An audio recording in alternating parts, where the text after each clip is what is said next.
Merci beaucoup d'être venu. Thank you very much for joining us. Christmas week. Time to have a public engagement of this sort, but Dr. Virmani was kind enough to make himself available this week, so we lunged at the opportunity, as you would expect. He's a very significant figure in India. He's also a very significant figure in the IMF, and those are two very good reasons to want to listen to him. But also he has always done the public in India, because he's been a constant communicator to the public in India, the informed public internationally. He's always been an individual who has engaged them without speaking down to anybody. So in today's talk, I think you can look forward not to being spoken down to, but rather, hopefully, it will lift all of our understanding of what we're dealing with in the global financial crisis. My name is David Malone. I have the privilege of working in IDRC, and before I came to work in IDRC, I was living in India. And it was because I lived in India for several years that I came first to know of Dr. Virmani, and then came to know him personally, which was a great pleasure as well as a privilege. He has a career at the intersection of research and public policy.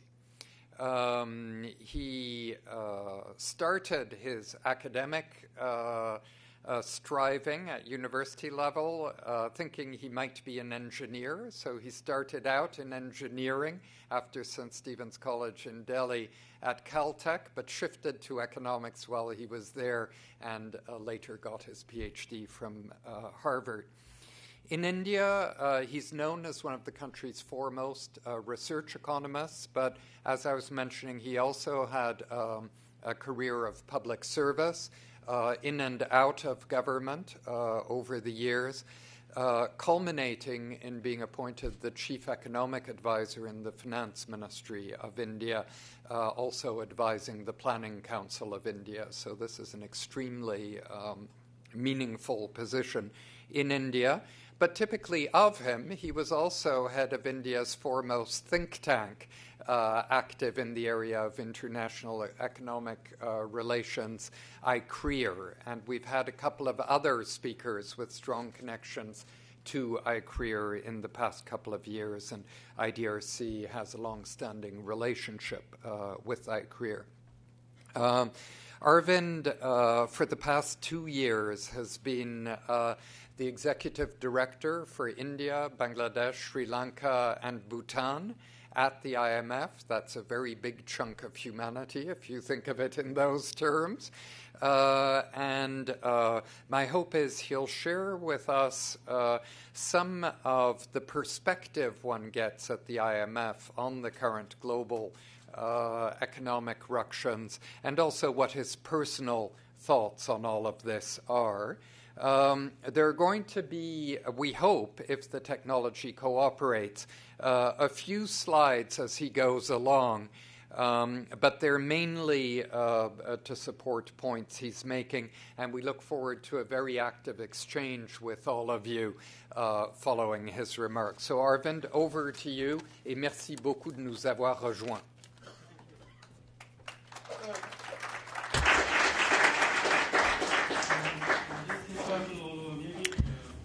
Just for your remarks, it'd be easier for everybody to see you if you're at the podium. That's fine. Yeah. And then for the Q&A.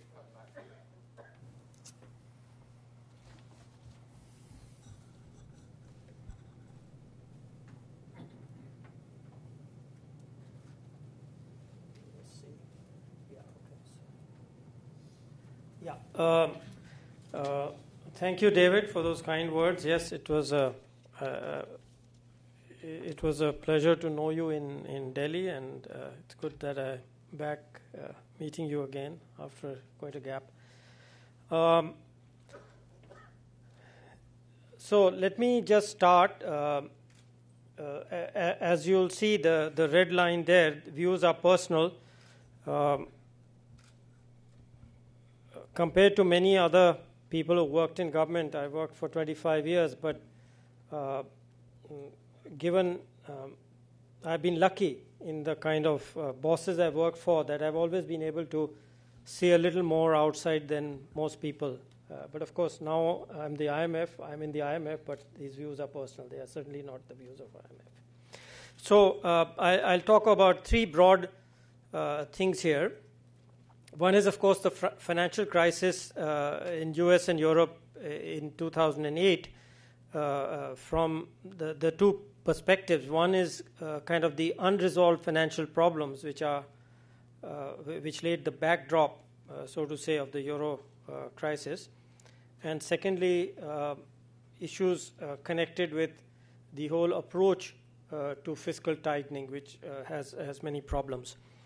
The second topic has to do with financial market. It says market there, but it's really about financial markets. I have no problem with other markets for goods and services, but almost my first job was in the World Bank, where I wrote a paper on credit markets in developing countries. At that time, I didn't know that some of these problems would arise in the developed market economies too. But so the two or three problems which we are very familiar with from India and other emerging markets is in terms of short-term herd mentality, and which tends to sometimes expose fundamentals, but often when the problem starts to ignore the fundamentals.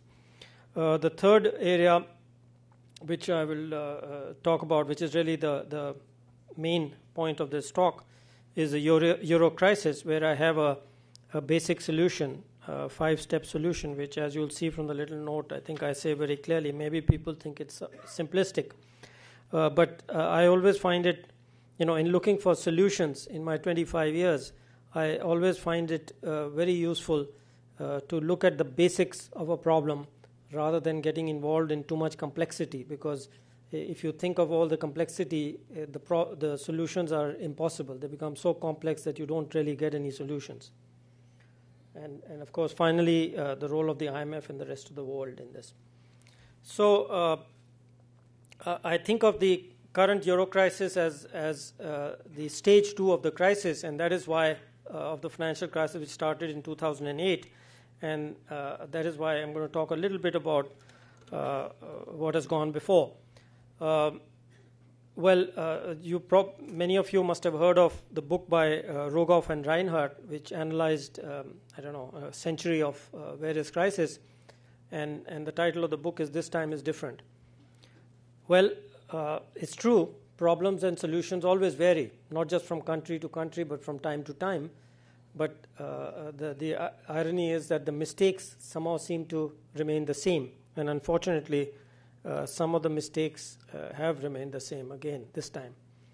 What is the reason for it? There is an explanation which one can give, that we had in 2009 a V-shaped recovery across the world in developed countries in terms of levels of output, in emerging markets in terms of growth rates, and this induced a wide sense of complacency across the world. But there is also a more fundamental problem, in my view, which I've learned in the, one had a hint of, but has come home to me even more in my 2 years in the IMF, and that is the problem that a kind of what I might call perhaps a bit harshly intellectual arrogance, that one didn't see.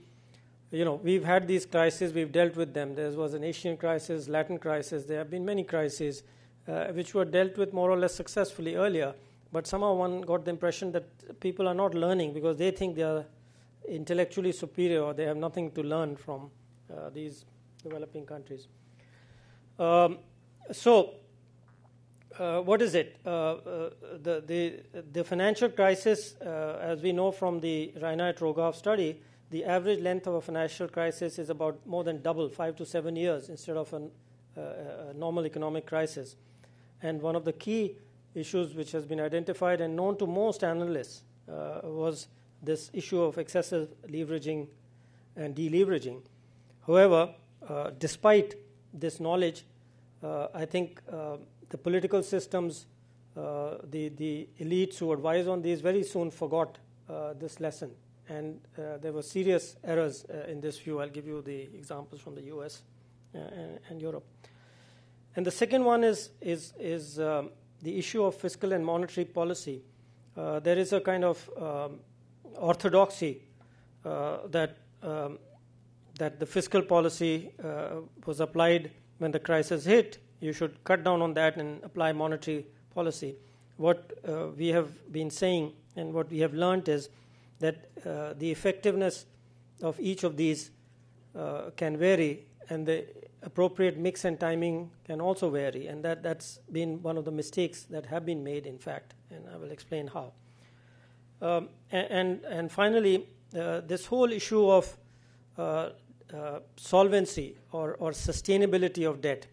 The traditional response has always been to provide liquidity. When in the Asian and Latin American crisis, the IMF and perhaps the US were involved in providing liquidity, but you have to first be assured that the sovereign which is having these problems is solvent, which is, as the economists in the audience will know, is relates to the debt sustainability condition, which we'll have something more to say. And perhaps in the question and answers for those of you a little bit technical, but we can come back to that. So what was the problem in the US? Sitting in 2008 when the financial crisis hit, and when we realized, things which I had thought was only possible in the developing countries with incomplete and missing markets and inefficient markets happened in the US, was basically the household mortgage problem. In fact, I did a paper in the World Bank in 1980, which actually applies very equally to this in a micro sense. I didn't really make the macro linkages.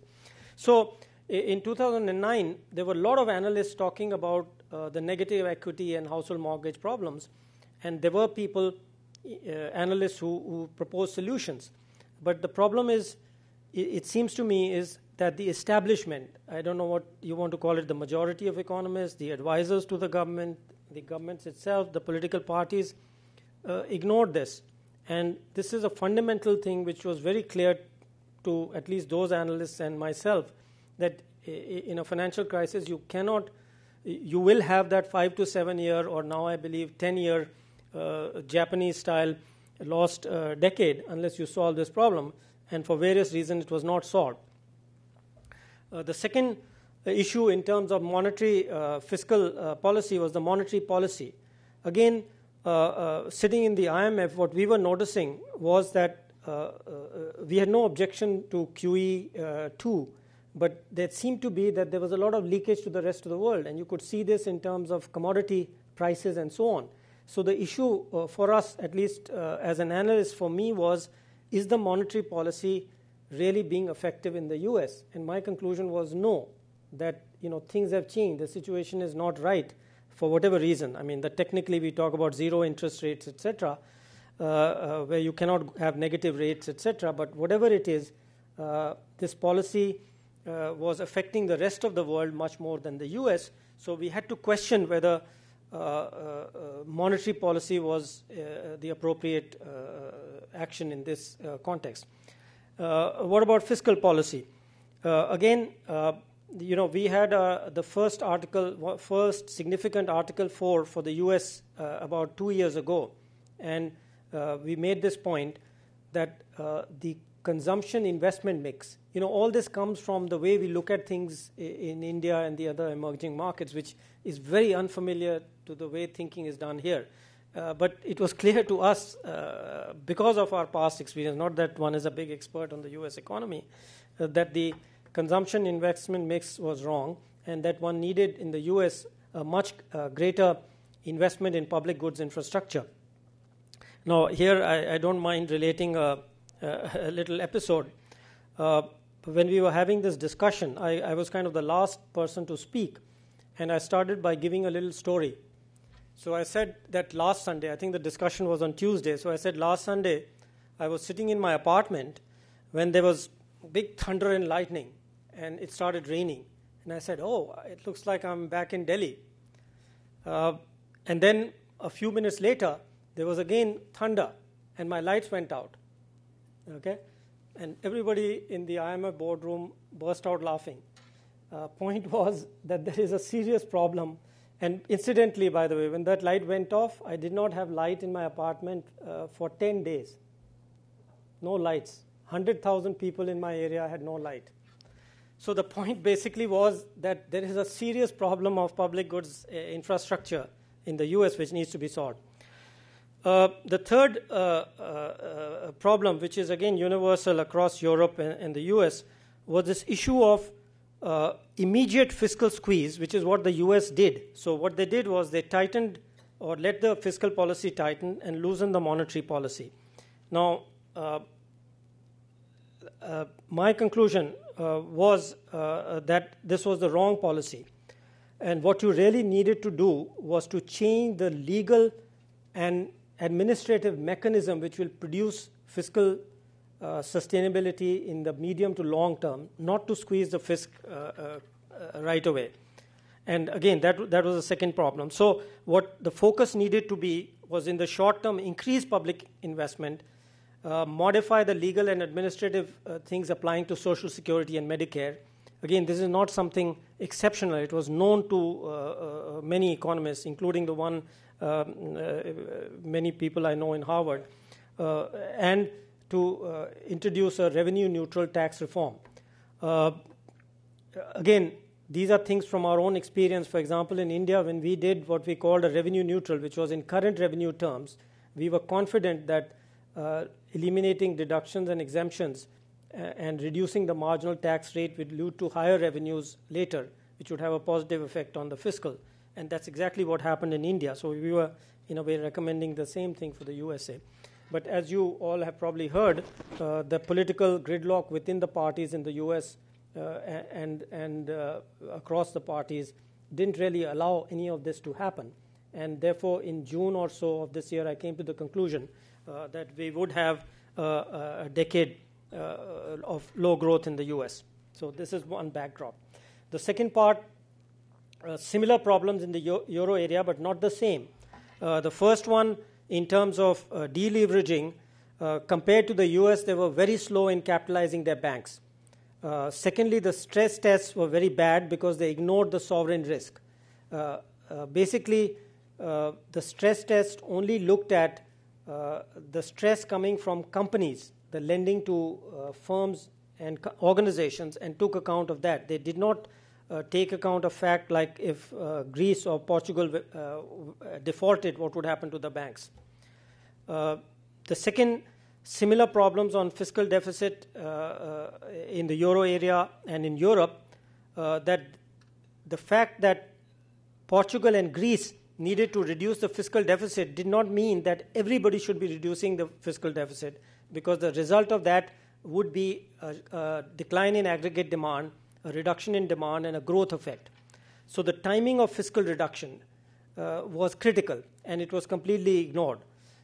So, for example, in the case of UK, when we discussed the UK, we were very clear, I was clear, that the extent of squeeze which was being imposed in the short term would have a negative effect on growth and therefore would not achieve the desired objectives. And of course, the third part of it is the overall squeeze of fiscal squeeze by Germany and others would mean that overall aggregate demand is less, and therefore the growth in all countries would be affected within the euro, which is exactly what has happened since then. The final point on the Europe area, which is really links up to the euro crisis and the solutions, was that policy was being directed towards solving what is known as a liquidity problem. That is,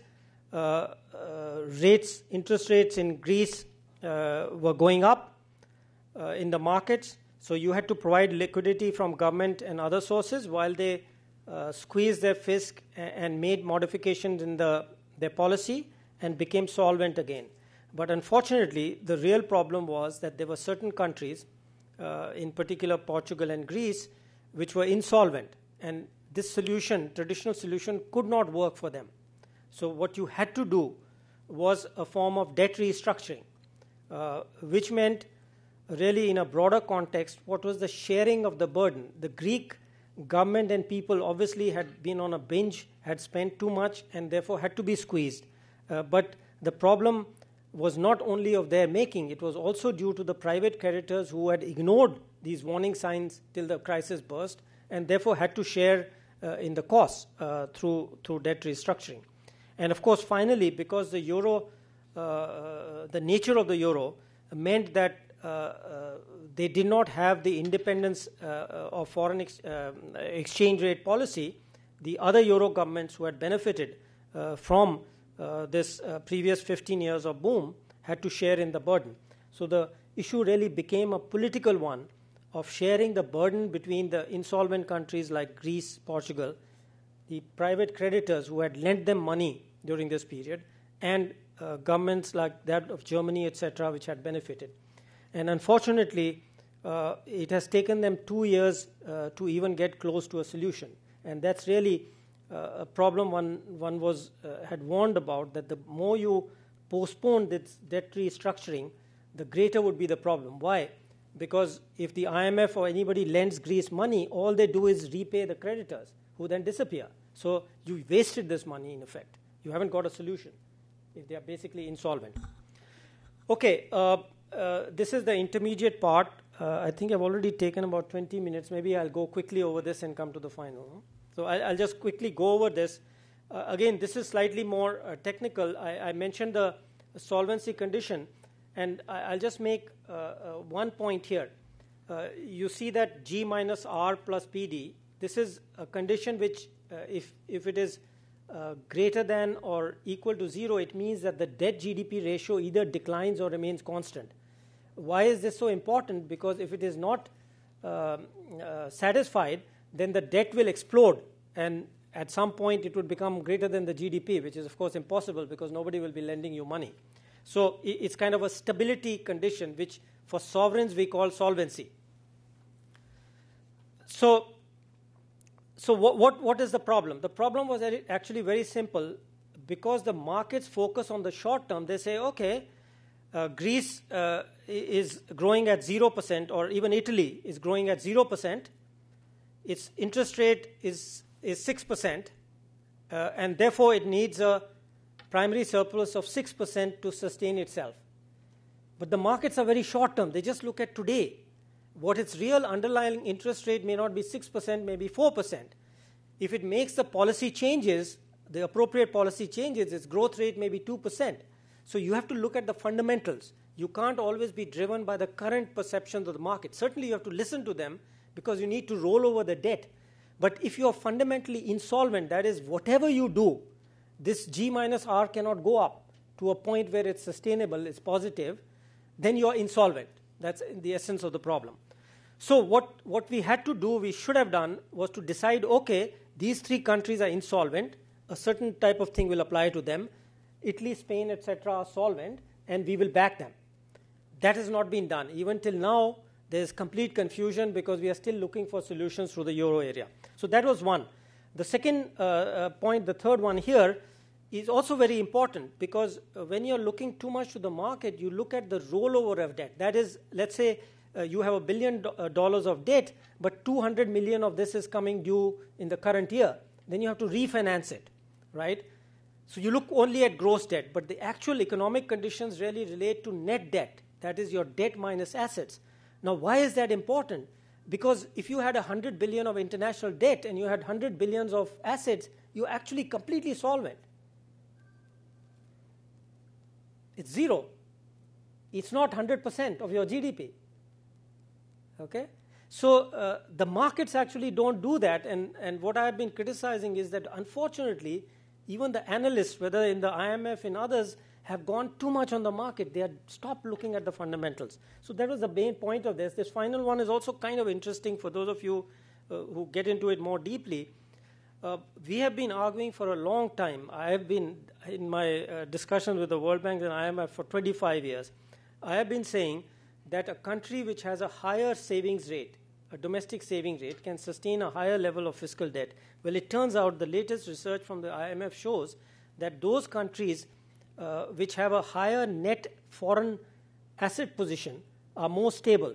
Or to put it negatively, if you have a higher net debt to the rest of the world, you are more likely to have a financial crisis. That's the latest research. So in some ways, it relates to your gap between your domestic savings and your domestic investment, accumulated over time, right? Roughly, that would be equal to the current situation. So if you have a very high saving rate and your investment is only marginally higher than that, then you don't accumulate a debt which is very high, and therefore you can sustain a higher level of deficit when you require it. Anyway, so these things are relevant and important, but more technically. Now I'm going to come to a very simple problem or a solution. So the result of all this is you have a backdrop in which growth is slowing in any case. You're making mistakes. You're not doing enough on the mortgage and the leverage side. You're adopting a wrong fiscal policy which is reducing aggregate demand and will affect everybody. So what is the solution?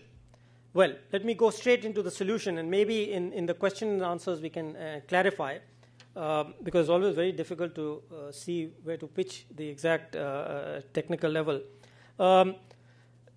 My program is very simple, and I got into this because, in listening to and reading to everybody, there was a confusion of things. There was political things that the German government cannot do something, the French government, the euro area is constrained, this, that, and the other. And one was reading about all kinds of fanciful solutions. So I said, okay, let's see, what is the basic problem and what is the solution? So this is my 5-point solution, which I believe without doing this, there will be no end to this crisis. One is sustainability. We've already discussed previously this condition which I impose. What that means is you need to ensure, one, that you make the policy reforms that will get growth back on track. Whatever is your potential. Now, some countries' potential is 1%. Again, to give you a more concrete example, in the case of Italy, for the last 4 decades, the rate of growth has been declining by 1% per decade. That is, 4 decades ago, it was 4%. Then it was 3%, 2%, 1%, 0. Okay? Now, there's a fundamental problem there, right? If you don't do anything, you are going to be -1 in the next decade. Okay? So you have to get your growth back. What do you have to do? Well, there's technical questions involved, but you have to do policy reform, to put it in very simple terms. That's one. Secondly, you do have to worry about the short term, which is financing the debt which you have right now. And that means the interest rate condition, which we said. Once the long-term one is in balance, you have to provide the liquidity. That is what IMF programs have been doing for ages for countries like in the Asian crisis, the Latin crisis, when countries have balance of payment problems. So the IMF has traditionally acted as an enforcer of conditionality, that is making sure they make these reforms which are essential to restore the fundamentals, and in the meanwhile to provide liquidity so you don't default. But it only works if you are sustainable. That is, let's say Italy and Spain are sustainable, it will work for them. Greece and Portugal maybe are not, it will not work for them. So what do you need? You come to point 2. You need a debt restructuring for insolvent countries. For a couple of years, I have 2 years at least, I have felt that Greece needed something like a 60%, I don't want to call it default, but restructuring, right? But unfortunately, it's taken 2 years for the European countries, including Germany, to come to this conclusion. In the meanwhile, you wasted a lot of money and time. But without this, it still won't work. Number 3, bank recapitalization. Now, part of this Greece debt, which is going to be defaulted, so to say, in the solution, is held by banks within Europe and outside. Now, the Europeans a year ago did what they called a stress test on the banks to see how much capital they needed in case there were defaults, but they didn't look at sovereign default. They looked only at companies failing and not repaying their debt. This was something we wondered about even at that time. Several of us were questioning, but there was nothing you could do. So again, the problem should have actually been sorted out a year ago, but wasn't, but it'll have to be dealt with now. Again, about 2 months ago, they realized this, and now it's in the works. There are 2 or 3 other elements of this, I think, which are important. One is that the first line is always the private markets, but at this time, the private markets are very skittish, they are risk averse. So the next line of defense is for the national government to refinance these banks, to recapitalize them, like the US did when in the 2008 crisis, and recovered the money. But in the case of Greece and Portugal, the nation itself is bankrupt, if I may use that word, or insolvent is a better word. And therefore, the EFSF, the mechanism has been set up, the ESM, will have to provide that capitalization. Fourth, the most difficult thing, which is now the problem, which they are struggling with.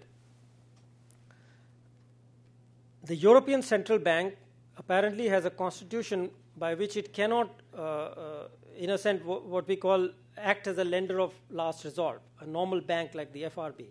What saved the day in the US was a twofold thing. The Treasury provided the fiscal backstop, and the Federal Reserve Bank of New York provided the unlimited liquidity which was needed to save it. Remember always that you can only save those institutions which are solvent. And so the decision was made that enough of them are solvent that we'll provide liquidity to that, and the others would have to be merged. But anyway, we need not get into that. But this is the point which is the sticking point now. They are desperately looking for ways in which it can be done. In fact, it is my view that unless this happens, euro cannot be saved. Okay? And there's a disagreement on that. I must say that there are many people who don't agree with this, but I have challenged them to show me a way in which it can be done. And I'm waiting for a response to that challenge. Given these 4 issues, then the IMF certainly has a very important role to play, because some of this stuff will affect other countries, what we call innocent bystanders. And the IMF has to be ready to provide liquidity to these innocent bystanders. They could be in Eastern Europe, they could be in Asia and other countries. But that is a role which IMF has traditionally done and it was able to do. The difficult one is that unless, and this is very unlikely, the ECB's constitution is modified, they may look for indirect ways of channeling this money. So there has been talk about the IMF setting up a special fund to which ECB and other national banks of the euro areas will contribute, and then this will be channeled back to Italy and Spain. The mechanism is not important, but the fundamental concept is what I'm stressing. Unless this is done, euro cannot be saved, in my view. Just to conclude on the last point, what is the responsibility of the rest of the world? And the way I put it analytically is to say there are 2 problems currently. There is a lack of aggregate demand. In Europe, everybody is trying to reduce their fiscal deficit, which means there's not enough demand for the goods which can be produced, and therefore the economy gets depressed. So you need to raise the aggregate demand. So the question is, the countries which have a current account deficit, leaving aside the insolvent ones, which we've already addressed, other countries, there are 2 types of countries in the world. One which have a balance of trade deficit, they are buying more from the rest of the world than they are selling to it. That means they are lifting the aggregate demand in the world economy. They are already contributing to the global economy. Then there are countries which are in surplus on trade. They are selling more to the rest of the world, therefore depressing the demand in their countries, but earning all these funds. So they have all these funds which they can and should contribute in saving, in providing this liquidity, whether through the IMF or indirectly or whichever way it's done. And finally, to some extent, and this is more IMF-specific issue, which sounds a little odd in a general context, but the IMF is a quota-based institution. That means any lending that the IMF does, the risk is shared by all the quota holders, which includes both rich, poor, and middle-income countries. So to some extent, we have to have a mechanism that the high-income countries provide more of this insurance, i.e. take more of the risk which may be there to this lending. Okay, I think I will end there. I've already taken, 40 minutes. And I'm open to any questions, clarifications. Good, Arvind. Well, we'll end there only in the sense that we're introducing the next step in the conversation. If you're happy to stay where you are, do. If you'd prefer to sit down, do. There are 2 microphones in the room. So if you have a question for Dr. Virmani, would you please go to one or other microphone? And I see there's already one intervention on the microphone to my left. Sir, please. And if you wouldn't mind introducing yourselves as you intervene. Yes, my name's Serrat. I'm a retired English professor. I found your talk fascinating, but not very reassuring. And I have a preliminary comment I'd like to make before I put my question to you. One is that the story you've told us suggests to me, at least, that the situation we're in is a result of stupidity and greed. But since stupidity and greed are pretty well constants in the human polity, there must be other causes for this. And 2 I've heard of, and I'd like your response to these. One is the Star of the Beast issue in the United States, in which right-wingers reduce fiscal capacity in order to force the government to remove public welfare issues. And the other one I've heard of is so-called, I don't know what they're called, but not computer trading, but computer programs which assess risk.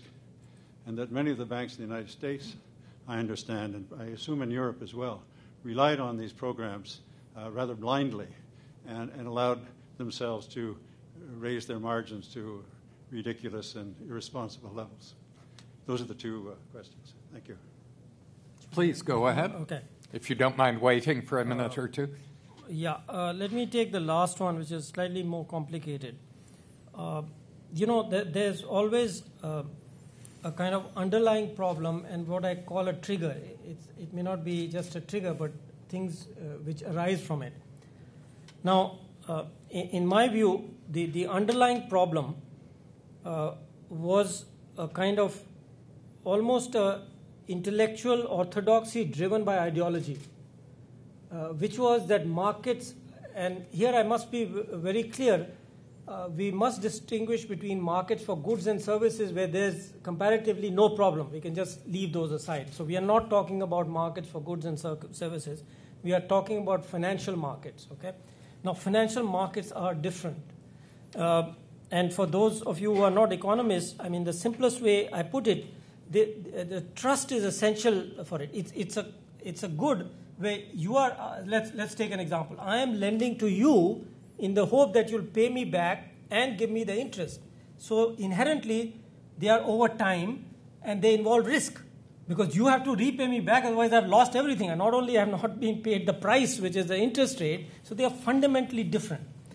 Now, the intellectual orthodoxy went to great extremes. In India, when we used to discuss this with financial markets experts, we said, okay, this may be true in your country where you have very developed markets, etc., but we were very clear that, where there are markets missing and all that, that just does not apply. We've seen it for decades and decades, okay? But it turns out that, markets can break down here also, and that's what happened. The financial crisis was, everybody believed markets is perfect. They found out that even the most perfect market, the New York market, financial market, is not perfect. So that's kind of the underlying problem. Now, you are really talking about the problems above it, and I would say the point you're making about assessing is too high level. The result of this belief was that regulators, even when analysts told them that these things need to be regulated, they ignored these things. if they had regulated, for example, Canada didn't do that, okay? So even if they had done what Canada did, the crisis would not have been as bad as it was in the US. So that's the first level. It's only at the third or fourth level that what you're saying is probably true, but that's a very small part of the solution. It is more fundamental crisis, I believe, of a misunderstanding of financial markets. Now, the sad thing is that in 2008, I thought every lesson would be learned and things would be sorted out. Of the examples I gave, that mortgage market, I thought it was obvious. But it turns out it's not obvious to 100% of even the academics in the US. And not this, I was going to say this country, it's the US. So division, I don't know, maybe 50-50. There are a huge lot of economists who realize what the real problem is, but there are a hell of a lot of them who don't still. And therefore, the political system goes on ideology. It brings you back to the second your first question, which is there's an ideological motive there. They are not looking. They don't want to look at the facts or what the crisis has taught. They don't want to do it because their purpose is to reduce government. It has nothing to do with solving the crisis. Okay, it's just complete divorce. Now, this does not apply to reasonable Republicans. I mean, there are still a few old-line Republicans left. I don't know where they are, but most of them have been defeated and sent home from Washington, so one doesn't see them. But there still are who are willing to look at the facts and do. Now, clearly the right has a point, but it's the extremes. You know, I mean, I'm not a religious person, and I'm not a Buddhist, but I always quote this line. This is my one little motto from Buddha. There's something called the golden mean, you know. When people are at extremes, you should always be aware that probably something wrong with what they are saying. Sir, go ahead. Thank you very much. My name is Martin Youl. I'm an economist. I really appreciated your presentation, Doctor. Thank you very much.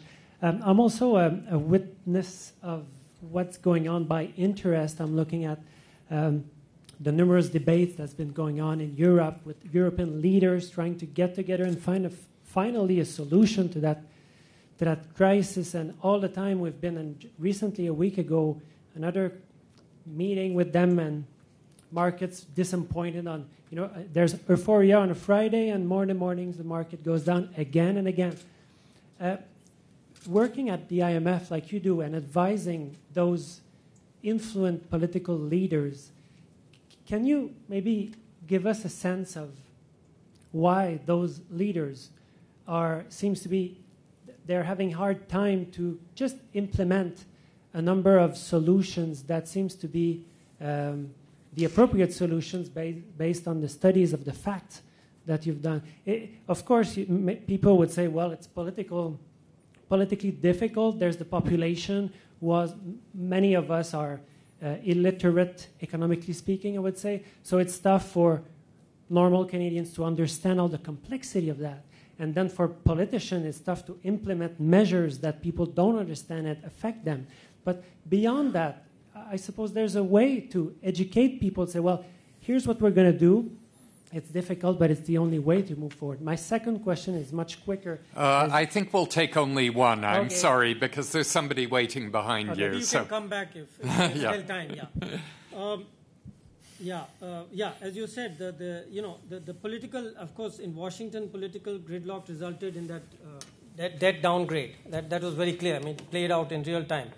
With Europe, it's really a very complex issue because they are the German, for example, the German government and the German political system. There is politics involved, clearly. But I mean, that's obvious to everybody and really not very fruitful to get into that.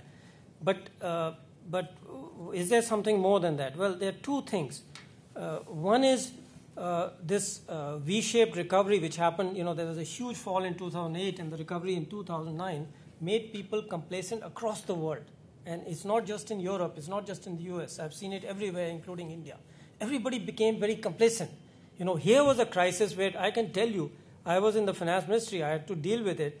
And I literally thought next month we could be down in that abyss of the Great Depression.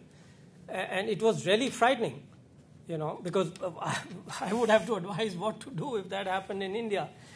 So But then we suddenly, across the world, developed countries, production is almost restored. Indian growth is back more or less to the old level everywhere, across the world, Brazil, Russia, whatever, you name it, right? So the complacency, that was one thing. So people just couldn't believe that things can again go wrong. They thought it's all going to gradually, okay, maybe it'll be a little slow, a little fast. We don't need to do anything more. It's all going to go. So there was that belief. And obviously the people who believe it more are, in your case, the right wing and whoever wants to believe it. I mean, in the case of the Germans, because they have a political problem, they believe, everything will become okay, right? And then the IMF, World Bank come out with these optimistic forecasts. Now, I'm not saying there was any deliberate thing, but there was this feeling. That is one. The second thing is there is a history, of, as I said, arrogance. That these kind of things happen out there, in the poor countries, in the developing countries, in the emerging markets, and it really cannot be that bad, right? But of course, as Rogoff and Reinhardt have shown, this is a history of 1 century. Every time they say that, right, that it cannot be that bad, and they don't do the things. If you did the things, if you learned the lessons and did what needs to be done, then it could be not that bad. But you don't do it, okay? So there is this kind of, it's difficult. It's a psychological thing. As David was saying, we are not very good at psychology, and I'm not anyway. I'm not a political economist. So there are a couple of these, but they are again psychological, and therefore what that means is that people don't speak truth. As the word, there was an IEO evaluation of the IMF, and they used the word speaking truth to power. They don't do that. They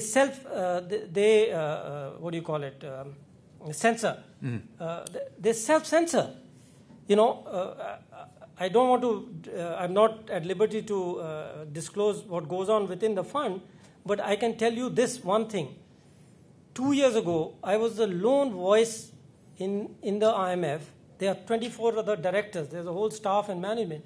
Nobody was even willing to consider the possibility that Greece was insolvent, and therefore you had to do something different, or at least study the thing. Nobody. There was not even a spark of an eye-opening. Okay, so the two psychological explanations, that's all I can say. Terrific. Thank you. Please, sir.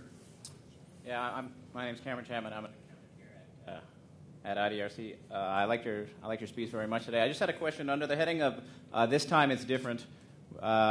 We've seen how the financial crisis has played out in America, but it seems to be a little different in the European Union, where you have a bunch of sovereign nations all operating under one single currency, and how that might affect their ability to rebound. So my question is, do you feel that the euro common currency has exacerbated the financial euro crisis, in the sense that the countries are holding debts in a common currency and don't have the power to control their own funds? Yeah. Sorry, just to finish, there's a third one which is important. There was always this fear that even if you mention some unmentionable, there will be contagion. Just by mentioning it, other countries will topple. But, our point was they're going to topple anyway if you don't do this. But, that was the judgment of many people. Yeah. Okay. Euro, I'm not an expert on Euro, but there are 2 or 3 things, in considering the possibility of revival of various countries, 2 issues come out. One is a simple one. That is that we know that this crisis is more extensive and affects many more countries in the world. So any individual country has less of a chance. Now, if you think back into history, you have one country failing. The rest of the world is going along. They have much more options, just to put it very, very simply. Okay? If they devalue their currency, exports will pick up. But here the whole system is depressed. There's a lack of aggregate demand. And here there is a real argument, between, again, I am not a Keynesian, but I think people are again making the right, so it's called, the right economists. I'm not talking about the politics. The right economists are still making the mistake that under normal conditions they may be quite right. But this is not normal conditions. So the first thing, do you agree that this is not a normal condition? If it is not, then you require a different solution. Okay? Even if we agree that under normal times you're right. Okay? We want a lower fiscal deficit, etc., etc. Right? But this is not a normal time. So that's one fundamental option which is not there. And the second one is the currency, like you said. That even if they were able to devalue, some calculations of Greece show that they would have to devalue by 70% or something. I mean, will it work? We don't know. I mean, when the whole aggregate demand is depressed, even if they were able to devalue, would it work? It's not clear at all to me. Okay, that's the second. The positive part, of course, is that the counterpart of that is, in principle, the rate of borrowing is actually zero plus the risk premium. I mean, it could be negative. And that's where this ECB part is so critical, that if you are solvent, you should actually get the money at 0% if there's no risk left. And then it would all be sorted out. Now, I'm not saying that, I'm just giving this as an example of, in some ways, it's easier. Okay? Yeah. Thank you. Sir, please. Dr. Virmani, your presentation was most enlightening. I have a problem. Your Director General went to China recently, and she urged the Chinese government to help in the solution of the crisis. And we knew that the Chinese answered by saying, you still have a homework to do. So where is the break-even point where, when the homework would be done, the Chinese would interfere in aiding, if ever? You talked about Greece a lot. There are two points of view about what's happening in Greece. Some say that they're lazy people, they don't produce enough. Yet OECD ranked them second to Korea in the number of hours of work. So where is the problem if we hear that corruption is widespread and the Siemens example is known? Thank you. Okay. Your question on where you mentioned China is really is not much to do with China. In a way, my talk, when I wrote down these points, they are also on the 5-point solution. I also circulated to everybody on the board a week later. So the point is, I'm sure the Chinese, it was probably with them the next day or before the end of the night. That's how efficient they are.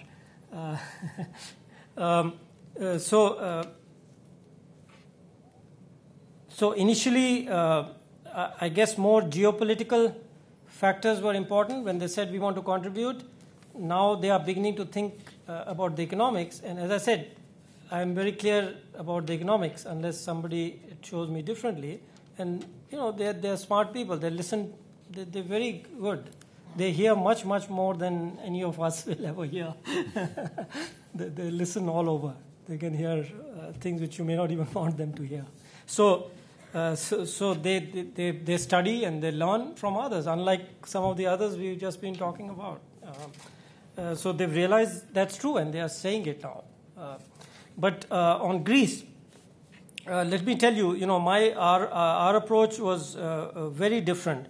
We have in the past, I don't mean as a country, but as somebody who's worked on emerging economies and developing countries, many of us felt that the conditionalities which had imposed in Asia during the Asian crisis and in several other instances were too harsh. And therefore, when Greece came up, I was the only one who said that there is a point beyond which you cannot go. Not that you shouldn't have conditionalities, you have to have them, they have to be even-handed. If those guys require, these guys require, you have to have conditionalities. But you must be very careful. We don't want to insist on the same mistakes we said you made in the Asian crisis, which was you went way beyond what was necessary. And the problem is that the same one we've been talking about, if you squeeze too hard, it's not sustainable. The key is sustainable reductions, okay? So it is not a question of laziness or hours of work. I mean, at the first level, there's a kind of what we call a U-shaped curve. If you squeeze them beyond some point, it actually you will not achieve your objective. You'll be worse off. You cannot go beyond that point. You can try to get as close as possible, to the point where it works. We, of course, never know exactly what that point is, but you've got to make a judgment. Okay? So that's one part of it. The second part of Greece, the point we had no shyness personally in making, was that if the Greek government fooled the markets by hiding things or fooled the other Euro governments, what about the markets? You guys believe markets are perfect. Fine. They are perfect. They've fooled. Now they should pay for it. Okay? This is the point we explicitly made in the discussion. So that's the second part of it. If they were complicit, they will suffer. They are suffering. They are squeezed. They'll have to pay for it. They also benefited, by the way. Let's not forget that. But so did the markets. The markets made merry. They earned an interest rate of 1 or 2 points above what they could have got somewhere else. Well, that's what they say. Risk. It's a reward for risk. You took the risk. You made the mistake. You pay for it. That's the second point. The third point is to do with competitiveness. Is a tricky one because that relates to that earlier question. Would leaving the euro, because right now you can't talk de novo, no? If you were not part of the euro, okay, you are not. UK is not. It depreciated, right? And it made other mistakes, but it would have got out of it if they hadn't made those other mistakes. But the question now is, will getting out of it benefit? Is very unclear. As far as the Greeks are concerned, again, that solvency condition is very good. What it says is that once your primary deficit is eliminated, you can survive, because you don't need any new money to fund your operation. This is a technical point, but I'll tell you what the implication of that is. So I think they are going to be primary neutral by next year. Okay, so they could actually default completely and go out of the euro. But I think the informed opinion is it's very unclear would they be better off than they are currently. Thank you very much. We'll take 2 last interventions, and then I'll have a question for Arvind. Please. I'm Lise Patterson. I'm an economist with our we can't hear at the moment. Can you hear now? Yes, that's better. If you'd stand a bit closer, though. All right. I'm Lise Patterson. I'm an economist with our Privy Council office. I'm particularly interested in your assertions that more aggressive ECB intervention now is pretty much essential now at this point. And it strikes me that that assertion has gained a lot of currency, even though there may be some who continue to differ. You suggest that the treaty constraints of the ECB are major obstacles now. I'm having trouble parsing what is actually treaty constraints versus ideological and political constraints to the ECB intervention. The ECB has been obviously buying sovereign debt in secondary markets, sterilized. But what are the other how far can the ECB go without abrogating the treaty? And apart from the going via the IMF, can the ECB increase its secondary market purchases enough without unduly impairing its balance sheet to achieve the objectives? And I'll just slip in a little question. If the ECB does not come through, to what extent would shared liabilities through a Eurobond address the problem? And Barbara, to avoid you standing forever, why don't you ask your question now? Well, it's basically a quick question. I wondered if you could walk us through the Irish situation and how it compares with what's happened in Italy and Greece. Thank you. Great, thanks. It's a simple one. Ireland has done very well, and in fact, from all that I know, it's good enough right now, unless there's a Euro-Meltdown, for me not to worry about it. So actually, I don't get that much into it because I'm concerned more with things which would fail. So I would say it's so far it looks like a success story. That's the latest we know. Well, as I said, I'm afraid I don't know enough about it to tell you, but I'll come back if let me answer the other question. Well, there are reasons. Okay, let me try that. The Irish growth was, there are 2 things which have been identified. One was they used to be very fiscally irresponsible, at the beginning of the growth phase, they reduced the fiscal deficit sharply and opened up the economy to FDI. So the simple answer is that much of the boom has been fueled by foreign direct investment in Ireland, and what they've done is kind of repeated that. They have the flexibilities. They have the lowest corporate tax rate in the EU. And so what they've done is exactly reproduce that. They've squeezed the fisc, and they could do it because they've got enough demand, because they could attract with some depreciation this flow of FDI into the economy. That's kind of the short answer. I'm afraid I can't give you a more detailed one. So look at their own successes. Look at the way the economy operates. Be very wary of this generalized solution. You have to know the economy in a way if you want one lesson, which is a generalization. The ECB, the way I understand it, it's in the constitution of the ECB. Okay, now can it? In my view, yes, the key constraint is not the constitution but Germany. Now, before I kind of implicitly criticize Germany, I should give them one credit, that they were actually the first. In fact, the finance minister of Germany, Schäuble, was the first to talk about potential Greek debt restructuring, way before I did, actually. So, but on this point, I think you also mentioned a week ago, they came to some conclusion on fiscal. I think those are, in my personal view, are kind of irrelevant right now, but they're only relevant if they persuade Germany to change its policy on the ECB, actually. That's why they're important. Not because of what actual fiscal thing they'll do. The fiscal in the short term is not a problem in my view. An IMF program, and that's why is one of the reasons why we should be there. It's not the money, it's the programs, right? So the actual fiscal effect is very minimal. But the important thing is, it's moving it down for Germany to be able to make a change in some way.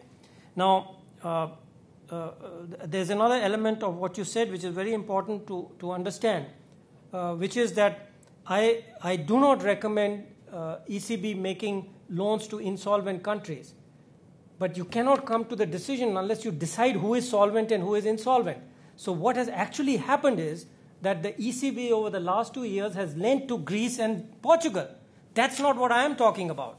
I am talking about lending to Italy and Spain, because they cannot be saved without it. Greece and Portugal can be. The first 3 points in my program will solve Greece and Portugal. They don't need anything else. Okay? Solve in a manner of speaking. They'll get out of this crisis. That doesn't mean they'll grow at 5% for the next 2 decades or something. They will grow slowly, but they'll no longer be a threat to the rest of the system. That's what I mean by solving the problem. And secondly, I don't know, for those of you who have picked up, I've given an example. I am actually, if you look at the basics, whether it's possible or not, I'm not talking about buying secondary market. Because if you buy secondary market debt, you're again just underwriting all the private lenders who made the mistake. I am against that, personally. Okay? I'm not saying that the ECB or the IMF will not end up doing that, but I am personally against it. That's a wrong solution. What I am recommending, as my example shows, is 2 things. One, they have to be able to buy the rollover part of the debt of Greece and Spain for the next couple of years. 1 or 2 is there's a little bit of discussion, but let's say between 1 and 2 years. And secondly, the EFSF and FSM has to bear the fiscal cost. So it is not what they have actually done, where they have borne the cost. I'm not talking about that. I'm talking about the money. Nobody else has enough money to provide unlimited liquidity. Only a central bank can do that, and therefore the ECB has to act as a central bank, but they have to be clever about it. Rather than underwriting the whole structure, they should be able to work out a system where they can buy the rollover part of the primary debt. Great. Arvind, coming to your very last point, the responsibility of the rest of the world, as you are from India, leaving your IMF role at the moment aside, perhaps. I've continued to read the Indian media, and one might have expected there to be a degree of schadenfreude, all these Americans and Europeans who are always telling us what to do. Now they're in deep trouble, having followed their own advice. So we're in a good position to turn the tables. That's not what I find in the Indian media at all.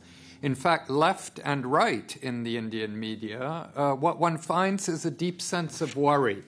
And not so much a questioning of whether India can contribute to solutions, but what does this profound failure in the West portend for India's success, for China's success, and the success of other emerging countries? So I was wondering if you'd had any thoughts about this yourself. Okay, I've been thinking about it since the crisis started in 2008. So there are many different layers to this. One is, let me again start historically like I did here. When the 2008 part of the crisis hit, I basically made 3 points repeatedly in many talks I gave. One was that for the next decade or two, the gainers and losers, the export-oriented economies would be the relative losers. The domestically oriented economies would be the relative gainers. Now, if you want the example, the first case, China falls in among other countries, and in the second, it's India and similar countries. So and secondly, I anticipated that the fiscal problems of the U.S. particularly, at that time, Greece was not so much in the center because we were focusing on the effects emanating from the USA, was that given the fiscal problems, the USA and other countries in the West, which we didn't really name, so to say, but clearly because of automatic stabilizers and all that, there would be a fiscal deficit that they would be weakened relative to the others, which is one part of your question, the emerging market economies. And that still remains true as a baseline. And therefore, the projections, which you are familiar with, I think, my international stuff, in fact, my original 2004 projections have come true to a remarkable extent. If you just compare the lines which projections I make now, they're virtually identical to what I had projected in 2004. So that's one part of it. The second part on Schadenfreude, I don't think I know how to pronounce it, but anyway, is that following the 91 reforms and the acceleration in the rate of growth of the Indian economy, where, as I told you at lunch, that the underlying rate in our view is 8.5 to 9%, but for sustaining it, a whole bunch of things have to be done, which have not been done. So there's a little bit of question mark there, and which is your third part of your question.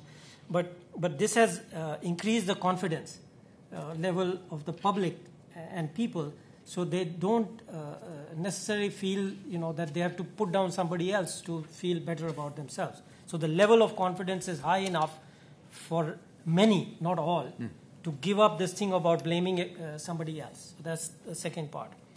The third part is, I must say personally, I have enjoyed myself at the IMF because I can lecture to my European and American colleagues, but that's not an instruction from my government.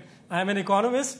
I think I have views which have been proved right, so I have a great time talking about them at the board, though nobody listens. So that's the third part of it. I think I've answered most of your question. Was there anything really, are Indians worried, though, about the effect of the crisis in the West? You were saying that actually the public is self-confident, that... the crisis, right. That's the third, the effect fourth part of the crisis. Right. So now we come to the Euro-crisis. I think everybody is now aware. I mean, there was this complacency which I talked about from 2009 till like 3 months ago, which I've been trying, and now that I'm being listened to, and hopefully it'll disappear soon and they'll start doing something. But there is a clear understanding that if there's a Euro-Meltdown, that's really what we are afraid of, not this continuing sort of thing. And that will affect the Indian economy. And the sad thing, or maybe it's not so, maybe it's good, that actually it's already started affecting, in the sense that European banks, because they are also the liquidity provision from America is going down. The cross-border investments from here to Europe, they have less funds. So what they are doing is they are selling whatever debt they can sell to reduce the need for their capital. This is a slightly technical point for non-economists, but I'm sure economists will understand. So what they are doing is Indian emerging debt is very sellable. So they are selling that, but the indirect effect of that is the price goes down, the implicit interest rate goes up through no fault of our own. And so there's an outflow which affects the exchange rate, which affects real interest rates in India and so on. So we're already beginning, in anticipation of a Euro-Meltdown, the effects are already appearing, unfortunately. So people are familiar. I mean, they're pretty realistic, you're right, on that point, except for this complacency about policy and what the government needs to do, the political system. Great. Well, listen, thank you very much. It was an unusual opportunity for us to host Dr. Virmani. As I was saying, IDRC has worked with him and known him for a very long time. But I think it's fair to say he wasn't very well known in Ottawa. Now he is. So we're delighted for that. Thank you for coming during Christmas week. Always inconvenient, and the weather isn't particularly wonderful today. I think for all of us, before we take the Christmas break, in effect, food for thought is particularly welcome. And many of us will have a better sense of what we might be looking for in the news and in policy statements in weeks and months ahead. And when we think of the IMF, we'll think of you and the role you described there as a lonely one for you on the board, but I'm sure it's one of considerable influence. Arvind, thank you very much for being with us. Thank you. It's a pleasure.